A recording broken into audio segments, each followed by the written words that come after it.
He spent the entire day loitering in front of a church, wearing his tattered costume, a ragged t-shirt and nearly torn pants. They were filthy, rolled around in powdered charcoal, and his entire body was smeared with black body paint. He was Leon Bradford, one of the grandchildren of Mr. Desmond Bradford, the oldest grandchild of the eldest son. Yes, he was the oldest son of his father, Chairman Ralph Bradford, and he was about to inherit the position of chairman. But here's the twist: why would a billionaire dress as a beggar? Stay tuned to Dark Voices to find out. However, he kept refusing it because he wanted first to find the woman he would present on a pedestal and spend his life with.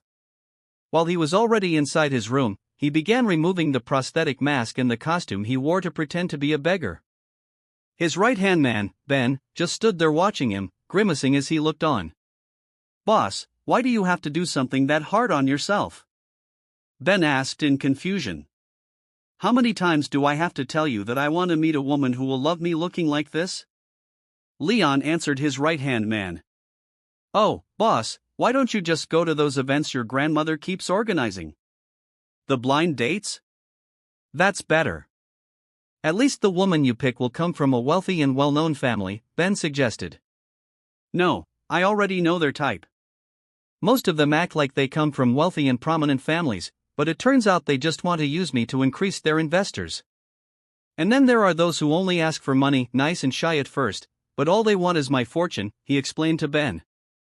Once he had removed everything used for his disguise, he headed to his bathroom to shower and properly clean himself. Again, he thought of where he might hang out the next day, just to find a decent woman he could marry. He had already spent time in front of a church the previous week. He'd also tried busy places like the market and the park, but no one paid him any attention. He wondered if people had really grown that unkind, as no one even gave him a significant amount of money. The largest he ever received in an entire day was $1, despite the church being well known and many wealthy people worshipping there. Can you believe no one helped him? Keep watching Dark Voices to see what happens next. That night, he attended a grand party at a 5-star hotel.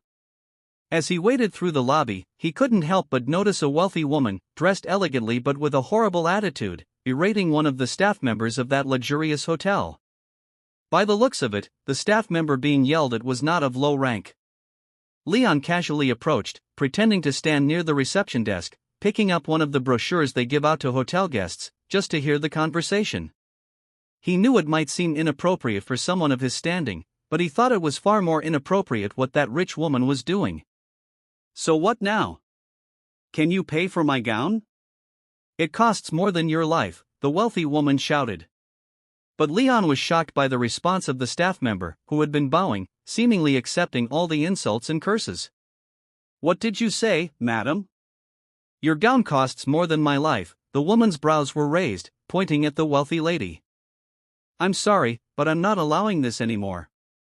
I'm a manager here at the hotel, but no matter my position, you have no right to say that one person's life is equivalent to some piece of clothing, nor is anyone else's. Sue me, go ahead, or have me fired, but no court will accept your reasoning," the staff woman snapped. "All that happened was your dress got spilled on with a drink, but what did you do to our employee? You humiliated him. Isn't that enough? And now you're humiliating me as well. Fine, if that's the way to make it up to you, I'd rather do that, but saying your dress is worth more than my life? That's utter nonsense," she fumed at the wealthy lady she was talking to. The wealthy woman was left speechless by the hotel manager's retort. She never expected such a reaction. She assumed the hotel staff would do anything just to please a guest. So when the wealthy woman turned her back, she started throwing a fit out of anger until her companions arrived and dragged her away. Leon didn't know why, but he felt something tugging at his heart for that hotel manager. After the commotion, he was about to leave, but he couldn't resist coming back to ask about the woman who had just argued with the party guest in the lobby. "Miss, can I ask who that woman was? The one who argued with our party guest earlier?" "Oh, that was Ms. Cassandra." The woman earlier must have thought Ms. Cassandra would be intimidated, but Ms. Cassandra is even fiercer when she's pushed. She can be confrontational, but it's always justified, and never once has she stepped on other people. She's really down to earth, even though she too comes from a wealthy family. That's why, as long as Miss Cassandra is our manager, we low-level employees here at the hotel feel safe and respect her even more. She hates seeing lowly staff being bullied. She believes everyone is equal, whether you're rich or poor, educated or not, answered the receptionist. Leon simply nodded at everything the receptionist said, then asked her not to mention that he had inquired about Cassandra. But he already had her first and last name, so he immediately arranged for an investigation into her background. He found out she was Cassandra Aldridge, the first child of Mr. Lorenzo Aldridge's late wife. Mr. Aldridge had remarried a woman named Doreen and had 3 more daughters. From what Leon's sources had gathered, Cassandra was often left out by the rest of the family. Her mother had died, and Cassandra preferred to live independently. She would only attend family reunions to meet with the relatives. Her family was wealthy and well-known in society, and they had a reputation to protect, though none of them surpassed Leon's family when it came to business and investments. For a long time, the elders in Leon's family had decided to give him the reins among all their CEOs. He had the biggest achievements, so his grandfather, father, and all the shareholders trusted him completely. But Leon had been busy playing the role of a beggar while searching for the woman he wished to marry and spend his life with. And now, he believed he had found her. The only problem was that he needed to get her to fall for him without knowing who he really was. He couldn't make her fall in love while she knew his true identity. He needed her to love him thinking he was just a beggar. That morning, excited, he dressed in his beggar attire again. That was where he began waiting at the same bus stop where Cassandra usually stood while waiting for the bus to her workplace at the hotel. Leon was impressed by how she, despite being from a wealthy family, was willing to take public transportation. He stood at the side, watching her rush toward the bus stop. He tried to come up with a way to delay the bus or have her stick around longer on that bench. He even silently prayed it would rain so she'd stay a bit more and maybe notice him. He was delighted when the sky grew dark, but as soon as it began to pour, more people arrived, making him vanish into the crowd. He started begging from the people around. Could anyone spare a little food? He approached one of those standing there, hoping to get something. What the hell? Get away from me. You smell awful, and you're filthy. Why is a homeless person hanging around here? A woman snapped at him. I'm not doing anything wrong. I'm just asking for a bit of change or food, he said. I don't care. Get lost, she barked again. A man came over and asked, what's going on? Is this beggar bothering you? Then he tried to kick Leon. Another man joined in, looking like they might gang up on him. What do you want, huh? Why are you causing trouble here? One man shouted, shoving him so that he stumbled to the ground. I'm not causing trouble. I'm just asking for a bit of money or food. Please don't hurt me. I won't fight back, Leon pleaded. But the man still kicked him. Just when the man was about to punch Leon, another hand grabbed his arm. Hey, sir, what are you doing? He's just a beggar. You're going to hurt him, came the strong protest of a woman who held the man's arm forcefully. Who are you anyway? His girlfriend, snarled the man, dropping the woman's arm. If he harasses you or robs you, don't come crying to us, huh? The man yelled at her. Not every filthy or homeless person is evil. You're the bad ones here, showing no pity at all. Cassandra answered sharply, revealing she was willing to defend anyone she believed was being oppressed. The men left, and the bus she had been waiting for was gone by then. The rain was still falling. She looked a bit annoyed but quickly turned her attention to Leon. Are you okay? Cassandra asked gently. He nodded but felt a bit annoyed that she was calling him sir, as if he were much older. I'm Leon, he quickly responded. Cassandra just nodded and took something out of her bag. Sir, I'm sorry. It's not that I'm stingy, but I don't have any cash. All I've got left is my bus fare, which I can't touch until I withdraw from the ATM. I only have my sandwich for lunch and my umbrella. Oh, take the umbrella, but just so you know, I'm not giving it to you permanently, she said. That startled him, and he had to suppress a laugh at her seriousness about the umbrella. It was like she was a child lending it out but insisting on getting it back. I'll just take the sandwich, he said quietly. He reached for it, and she handed it over. No, I'll lend you the umbrella too. Probably you'll still be here later. Wait for me here. I'll be getting off at this same stop at around 7 p.m. Just stay here. I'll come back for my umbrella. Then I'll buy you another one and give you some money so you can buy food, she said. He truly wanted to laugh but instead acted shy, looking pitiful. Oh, you think I'm lying? Cassandra teased him. Come on, the bus is here, she added before climbing aboard, wearing a bright smile as she left him there. Leon gazed after the departing bus, a wide grin on his face as he sat there at the bus stop, leaning back without a care in the world, feeling very happy about what Cassandra had said. He had guessed right, she would help him. He had sensed earlier that she'd been looking on, worried, when those men were harassing him. He looked up at the sky as the sun peeked out, biting into the sandwich. He savored it, knowing that Cassandra had made it herself. He never imagined there could be a woman so extraordinary. He thought you'd only see someone like this in movies or TV dramas. He believed all women were materialistic and money-hungry, given the types he dated before, those were always after new clothes and luxurious trinkets. But Cassandra was different. He chuckled at the thought that sometimes it pays to be nosy because you witness remarkable things. He stayed there from morning until evening, just sitting, lying down, and getting up, passing the time, waiting for Cassandra to come back. Of course, he already knew her every move. He had assigned people to keep a discreet eye on her for her own safety. The area turned out to be surrounded by various bars and clubs that drew drunken men at night. Leon was sitting under a big old oak tree on the side of the road, an old hat covering his face, making him look like he'd come straight out of the trash. What no one knew was that it was actually a vintage cap worth millions. Then he spotted Cassandra getting off the bus, looking around as if searching for him.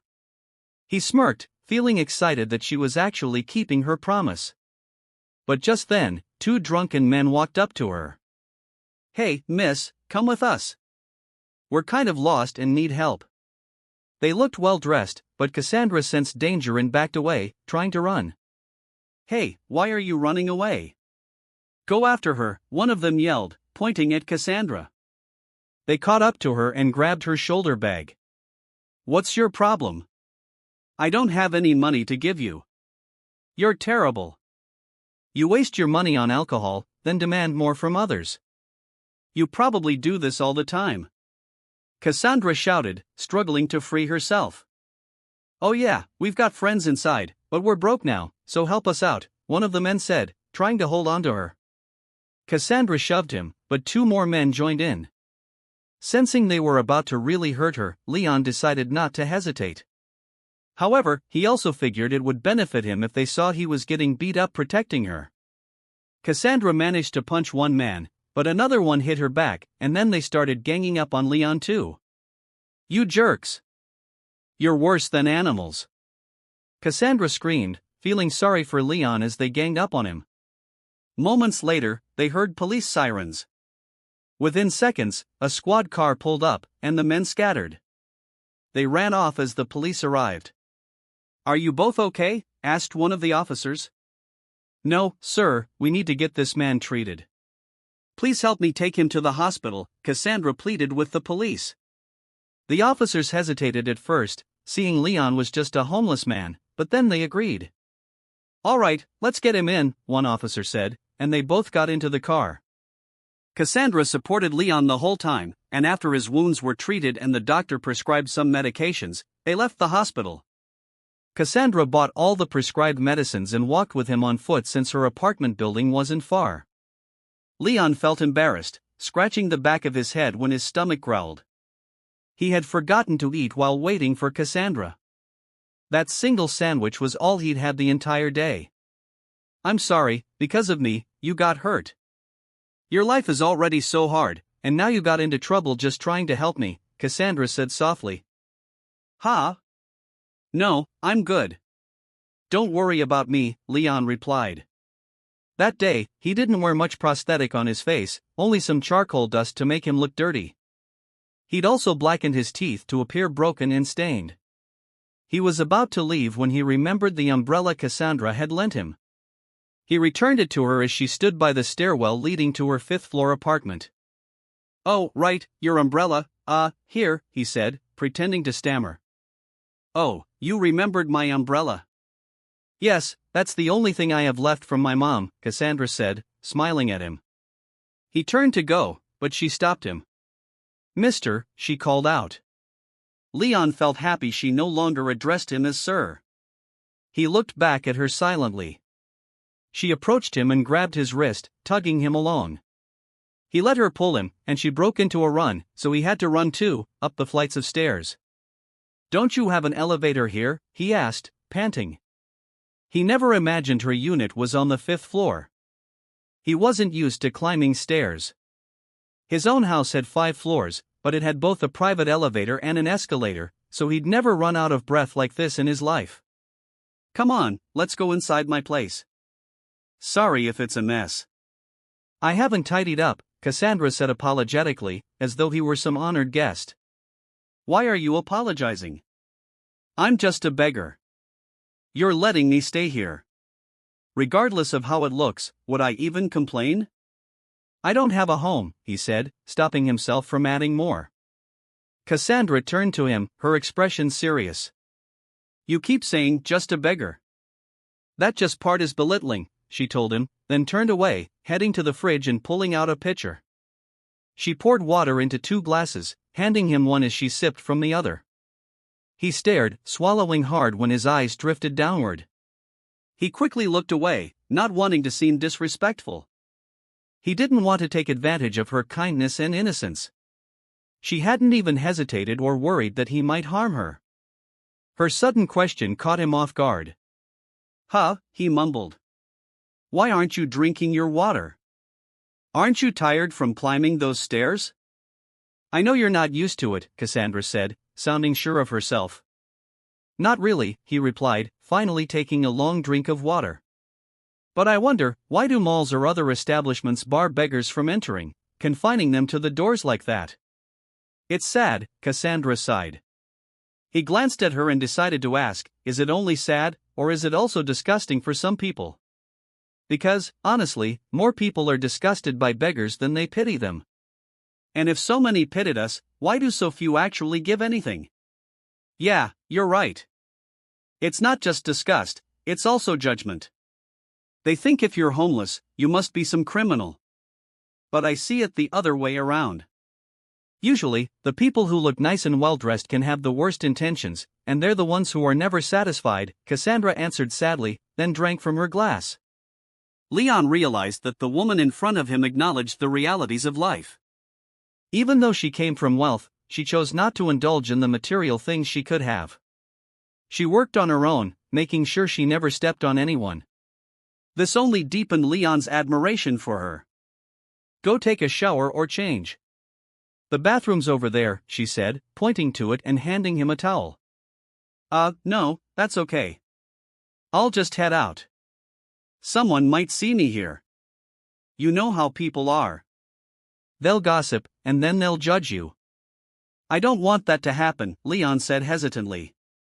"Don't worry. No one can hear us here. The walls are sealed pretty well, and look at the weather, there's a storm tonight.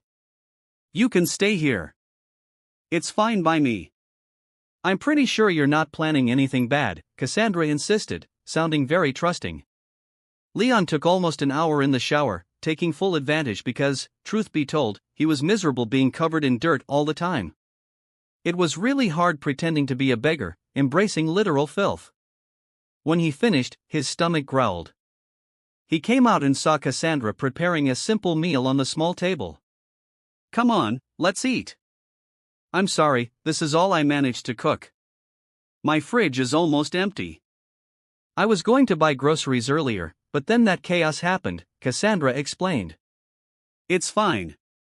I'm just a beggar anyway, so there's no need to apologize," Leon said.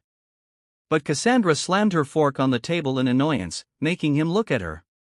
"Stop adding just before everything. That word lowers your self-esteem," she told him, one eyebrow raised. She could be prickly about things she disliked hearing, but she smiled again when she saw him eating heartily. When they finished, Cassandra washed the dishes. Then she followed him to the window terrace, where he stood looking out at the expanse of the city lights. "Oh, by the way, I'm Cassandra Aldridge. My dad's company building is right over there," she said, pointing out the window to show her father's name. Leon simply nodded, wondering how she could be so kind and so tough at the same time. He wished she wouldn't hate him once she discovered who he really was. 6 more months passed with Leon pretending to be a beggar. After that encounter where she took him in, he and Cassandra grew closer as friends. He always waited for her at the bus stop, walking with her part of the way. By then, he wasn't so grimy, but he still dressed plainly, making sure his clothes were clean but looked worn. He wanted to start courting her and see if she would say yes. "What are you doing here?" Cassandra asked him one day. Leon scratched his head, holding a plastic bag containing some crumpled bread and another plastic bag containing a sweet drink he had bought at Liberty Park earlier. Sorry, here," he handed her the drink and the bread. "It's not much." "Oh, you didn't have to." "Did you eat?" she asked, smiling at him. She pulled him over to a stone bench outside the hotel, and they sat down together. "Hey, are you sure it's okay for you to sit here?" Leon asked. "Of course, I'm not fussy." "But did you eat yet?" she asked again, smiling. He didn't answer, so she looked more intently. "Oh, go on, eat. I can share my lunch with you." "You're always eating bread. Is that all you can afford in the places you roam around?"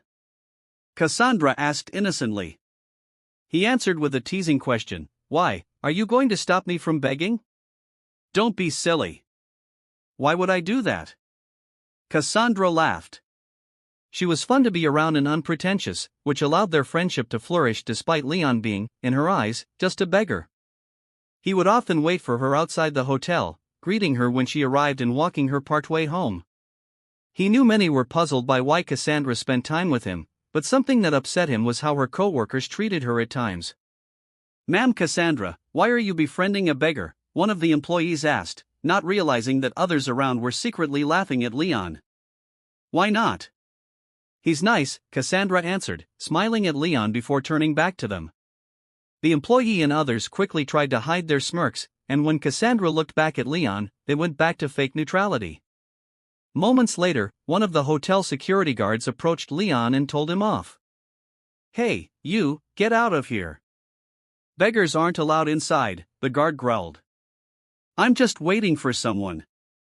"I won't cause trouble," Leon answered calmly. But the guard shoved him again. "No, get out, or you might scare our guests away," another guard barked. "What are you doing?" Leon asked, still hoping they'd just leave him be. But the 2 guards acted aggressively, shoving him, and one of them drew a firearm. "Hey, guard, what do you think you're doing? Why are you pointing a gun at him?" Cassandra ran up to them. She forced the guard to lower his weapon. "Ma'am, he won't leave." "He's making a scene," one guard complained. "Shut it." "Yeah, I saw what happened." "Is it wrong for him to wait here in the lobby or even just by the door? I can't stand this kind of discrimination. Do they teach that somewhere?" "Because I'm seeing it a lot," Cassandra retorted. She rushed to Leon, helping him stand up. "Starting now, I don't want to see anything like this again. There's no hotel policy, no policy anywhere, that bans people like him. Got it? Are we clear?" she demanded. "But, ma'am, what about our hotel guests? They'll be scared to see a beggar. If the higher-ups see us allowing someone like that in here, we'll get in trouble." "Is this beggar more important than our jobs and our positions?" one guard argued. "As far as I'm concerned, a human being and empathy are more important than any position. And there's no rule that you'll lose your job for showing kindness to someone less fortunate. If you can't even look down and see those beneath you, do you think you deserve a promotion?" Cassandra said, one eyebrow raised. She took Leon's arm and led him toward one of the hotel's restaurants, seating him at an empty table. She even pulled out the chair for him. At that moment, his admiration for her grew even more, seeing how she truly cared for people who were struggling. He noticed how onlookers were gossiping, but she didn't care. He thought she would make a good wife for him. The only thing he worried about was if he asked her to marry him, would she even say yes? That single thought made him feel anxious. His palms were cold, and he was nervous, but he wanted to ask her already if she would agree to marry him. A few moments later, a waiter approached, and she ordered him a drink. After all, they had been spending months together at her apartment, so she already knew his preferences. He had no idea what he was to her, maybe just a friend or maybe something more. Could she see him as a boyfriend? But both of them were startled when people suddenly stopped in front of them, two women who seemed to be about her age, accompanied by some men.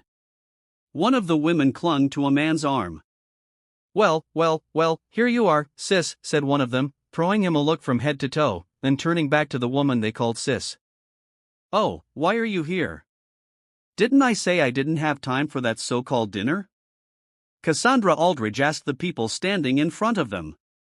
But you have time for this beggar you're on a date with, the other woman snapped, and the men they were with seemed ready to look down on him at any moment. He felt like punching them for their smug expressions. You have no business asking me that because the person in front of me right now is 100 times more decent to talk to than you two and that mother of yours who keeps trying to auction me off to men she knows. Cassandra retorted indignantly. She was so annoyed that she abruptly stood up.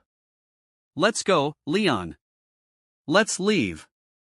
This place has become an eyesore, she muttered. Sis, you're a manager at this hotel, and yet you're always hanging out with a beggar. People have been complaining to Dad. That's why our mom is arranging a marriage for you, so you can have someone official in your life, and you won't waste all your time on a beggar, one of the sisters said. Shut up. I've been living on my own sweat and tears for a long time now, and I don't depend on any of you. Cassandra snapped. Oh, really? But what if you lose your job because of that beggar? Are you sure you'll survive by just being friends with him? Linda Aldridge, the oldest child of their dad with his second wife, chimed in. Exactly, sis Cassandra, the hotel manager already reported to Dad. They don't like what you did, defending a low-level employee by arguing with a VIP guest, and now you're protecting a beggar from the guards. Don't you think you're going too far, added another sister, shaking her head. They all threw scrutinizing, judgmental stares at him. Would you all just leave? Cassandra said. Sis, are you a beggar's wife? Because you sure act like more than just a girlfriend the way you defend him, one of the sisters taunted. Yes, I'm a beggar's wife if that's what it takes to stop you from forcing me to be your pawn against social influence. I'd rather marry him, and consider yourselves invited, she declared, turning her back on them. She and Leon walked briskly away, leaving the hotel altogether. They were now walking down the main highway, her hand holding his and not letting go. He was smiling to himself, feeling like he'd won the lottery. He told himself this was the woman he wanted to bring to the altar and spend his life with. Suddenly, she stopped and let go of his hand. I'm sorry. I really didn't mean for all that to happen. I'm sorry. I hope you're not mad about what I said earlier. Sorry if I used you. Sorry if I hurt you, Cassandra said, her voice trembling as tears welled in her eyes. He looked away, on the verge of tears himself. What an incredible woman, he thought, someone who still apologized to him even though it was all her family's fault. Why are you apologizing? He asked. Because I dragged you into a lie. I'm sorry. I know it was poor manners. I shouldn't have pulled you into my messed up life, Cassandra answered tearfully, wiping away her tears. But if you don't want to marry me, it's okay. I won't force you, she added. Her words made his heart race. He looked up at the sky, as if thanking God that he wasn't being put through the ringer after all. Earlier, he'd feared she might reject him if he confessed his feelings or proposed. Are you sure you want to marry me? He asked. Yes, I prefer you to any other guy. You've been staying in my apartment for a while, but you never took advantage of me. You've been respectful and polite. Even if you are like that, I know I can still have a decent life with you. I've saved some money, so even if I lose my job, we can manage. And anyway, what's wrong with rummaging through the trash if we have to? It even helps clean up the surroundings, she said with a wry smile. That thought made them both laugh, how far they might go just to be together, she who believed he was a real beggar. So they got married in secret a week after that incident, sorting out everything with a judge. Cassandra knew a friend of that judge who stood as witness to their wedding. But Cassandra never expected that the judge's friend who officiated the wedding would report this marriage to her father. They were in Cassandra's apartment, and it was their first night as husband and wife. Leon hadn't wanted it to happen before she knew who he really was. He wanted to tell her the truth now that they were married, so she wouldn't feel ashamed of him later. But no matter how he tried, he couldn't manage to reveal himself yet. Cassandra walked out of the bathroom, freshly showered.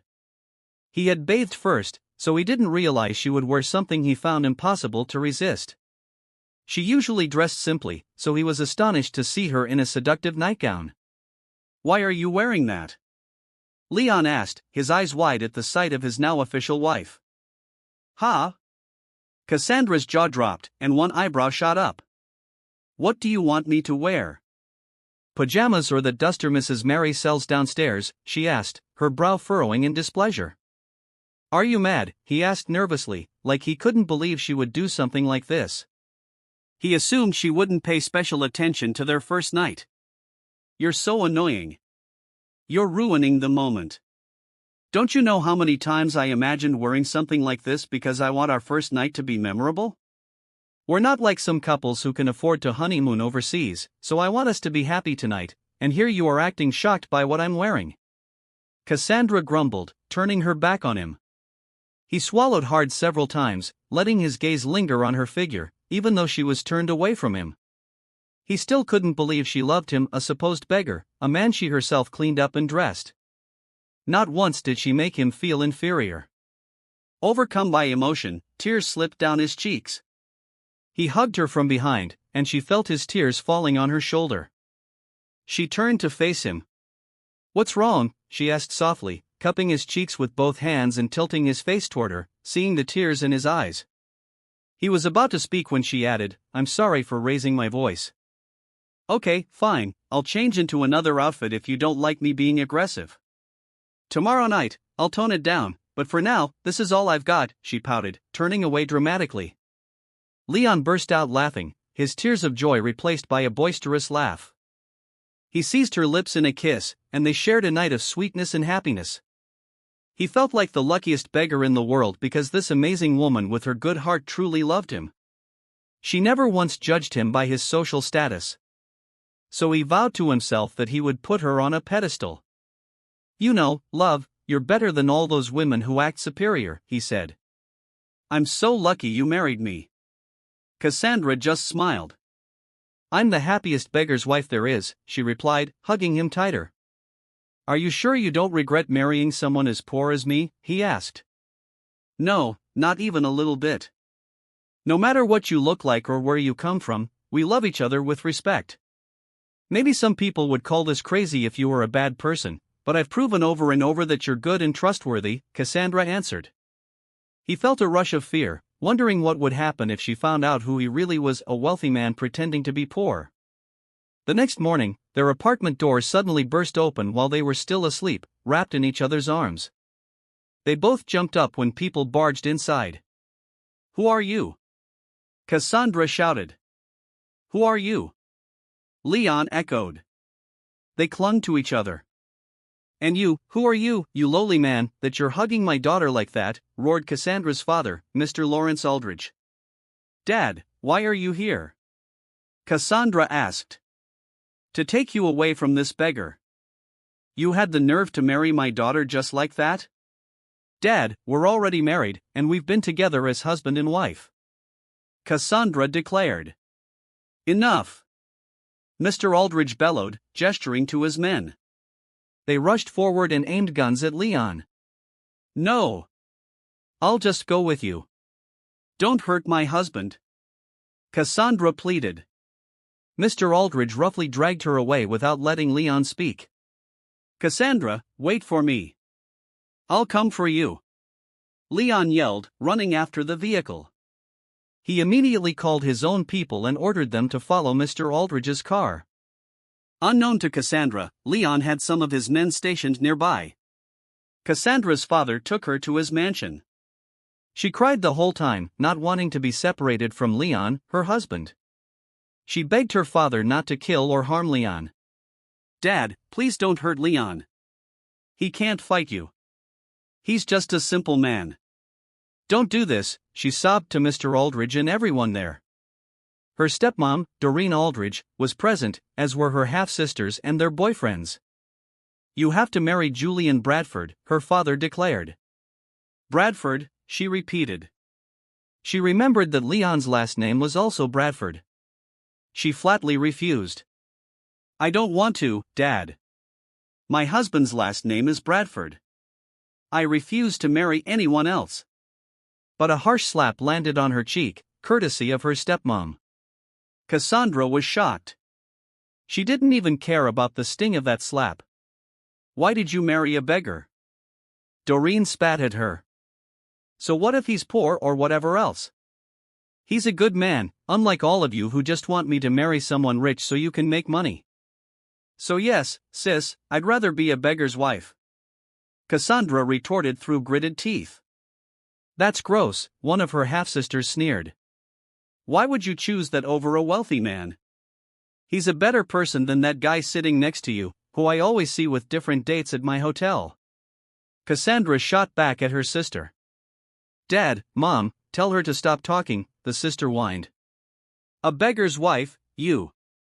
Cassandra was locked in her room for days while her father and stepmom tried to force her into another marriage. But word spread that Cassandra Aldridge was already a beggar's wife, so every affluent man they approached refused to marry her. Even Julian Bradford backed out of the deal. "Now what, Mom?" "No wealthy man wants to marry sis Cassandra after they found out she married a beggar," one sister grumbled. "I hate this. I'm not taking her place." "I'm not going to marry someone she should have married," squeaked the youngest, Rena Aldridge.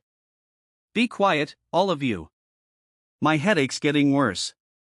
"If your dad finds out about the huge amount of money I embezzled from the company, we'll be in big trouble. If it comes to that, I'll sell one of you off too," their stepmom threatened. "Is there really no one left you can fool?" Cassandra muttered under her breath. "Good, at least now I won't have to marry anybody else." "Were you the one who spread the rumor that you married a beggar?" her stepmom demanded. "No, but I'm grateful to whoever did. It's saving me from this hell," Cassandra replied sarcastically, turning her back on them. "Where is that beggar now, anyway?" "After one night, he vanished along with your dignity," one sister mocked. "Do you really think what you did was right? If you hadn't meddled and dragged me away, I'd be happy with him. He has no means to fight you, and you know it. Even if he wants to find and save me, where would he start?"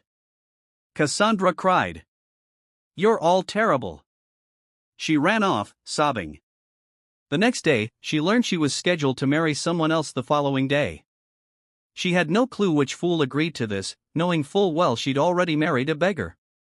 "Who did you trick this time?" she asked listlessly while they all sat at a long table laden with fancy food. One of the things she hated about these people was that they never even gave the leftovers to their household helpers.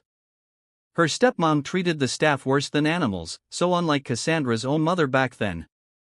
"He's Leon Bradford, supposedly the best among all the CEOs, set to inherit the position of chairman, or so they say. He's turned it down for now because he's busy with something else," her stepmom boasted. Cassandra could see the broad grin on her stepmom's face. Her father looked equally smug. Greed and wickedness really were contagious. "Dad, couldn't you at least remember the kindness my mom showed you? Is there nothing left of that in you at all?" she asked bitterly. "Cassandra, you're going too far," her father shot back. "And what about you?" "What father sells his own child to some rich stranger?" she retorted, anger and pain squeezing her heart. She never wanted to talk to her dad like this. "Do you want to stay with that beggar?" Mr. Aldridge snarled, dropping his spoon and fork onto his plate. She flinched. "Just go away from my sight," he shouted, and she left the dining room in tears. She had nowhere else to run. It felt like she had no choice but to face her fate, marrying yet another man. The thought alone made her feel she was walking toward death. Tears flowed uncontrollably. The day of her execution had arrived. A few more hours, and they would deliver her to the church, now changed to a luxury beach venue for the wedding. Almost all the wealthy families and her entire Aldridge clan were there, whispering about how she'd supposedly married a beggar. She heard all their murmurs even while still at the mansion. A private helicopter arrived to pick her up for the wedding, and everyone's eyes widened in astonishment. No one realized how extravagant this event would be, courtesy of the wealthy groom who still wanted to marry her